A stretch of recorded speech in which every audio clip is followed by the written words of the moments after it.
جو لوگ خود کو بہت بڑا سمجھتے ہیں اور گمان کرتے ہیں کہ وہ لوگوں کے درمیان زیادہ مالدار ہیں، زیادہ عزت والے ہیں، زیادہ علم والے ہیں، زیادہ جاہ و حشم والے ہیں، زیادہ وجاہت والے ہیں، زیادہ سورس والے ہیں، زیادہ تعلقات والے ہیں، بہت کچھ ان کے پاس ہے۔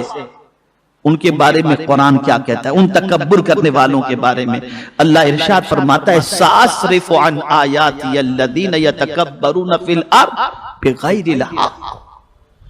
قرآن کہتا ہے اور میں اپنی آیتوں سے انہیں پھیر دوں گا اور زمین میں ناحق اپنی بڑائی جو زمین میں ناحق اپنی بڑائی چاہتے ہیں، یعنی جو زمین کے اندر ناحق اپنی بڑائی چاہتے ہیں، اللہ عز و جل ارشاد فرماتا ہے میں انہیں اپنی آیتوں سے پھیر دوں گا۔ یعنی ان کی سچویشن ایسی ہوگی کہ وہ اللہ عز و جل کی نعمتوں کو، نشانیوں کو وہ دیکھیں گے لیکن سبق حاصل نہیں کر سکیں گے، وہ اپنے تکبر کے اندر ڈوبتے چلے جائیں گے اور یہی تکبر ان کی تباہی اور بربادی کا سبب بن جائے گا۔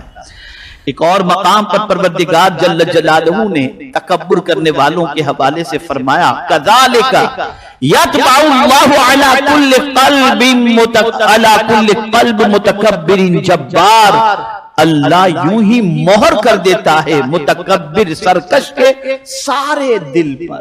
بہت غور سے سنیے گا اب جو میں عرض کرنے جا رہا ہوں۔ یہ آخر کیا بات ہے کہ سرمایہ داروں سے کہا جاتا ہے کہ گناہ مت کرو لیکن سنتے ہی نہیں ہے وہ؟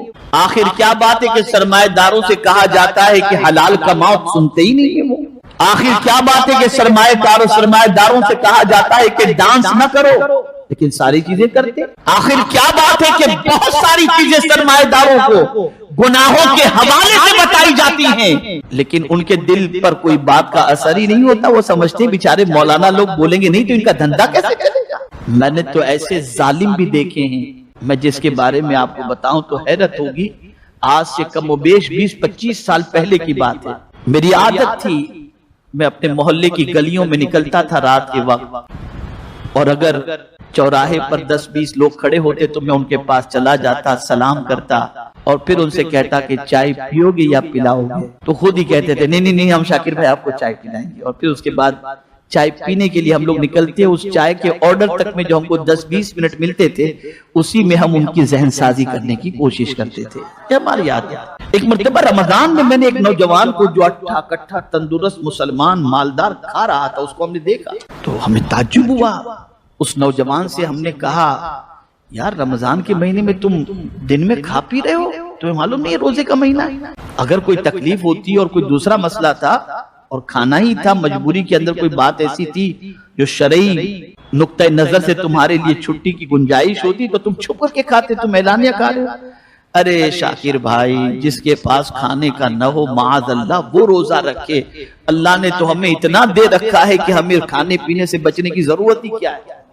یہ ایک مسلمان کہہ رہا ہوں، یہ محلے کی بات بتا رہا ہوں، باہر کی بات نہیں اور کسی اور کی سنی سنائی نہیں، مجھ سے جس نے کہا اس کی بات میں آپ کو بتا رہا ہوں۔ یہ ہے تکبر، یہ ہے تکبر۔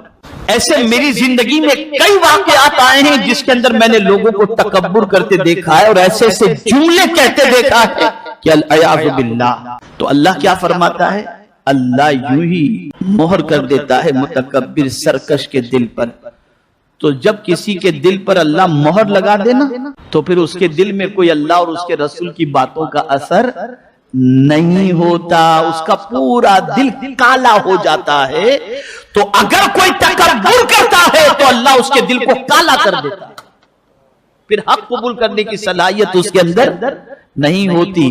اور تکبر کی ایک علامت میں آپ کو بتا دوں، سب سے خود کو بہتر سمجھنا اور سب کو گھٹیا سمجھنا، علم کے اعتبار سے، عمل کے اعتبار سے، دولت کے اعتبار سے، سرمایہ کے اعتبار سے، پرسنالٹی کے اعتبار سے، عزت کے اعتبار سے دوسرے کو حقیر اور خود کو بہتر سمجھنا، یہ تکبر ہے، یہ تکبر۔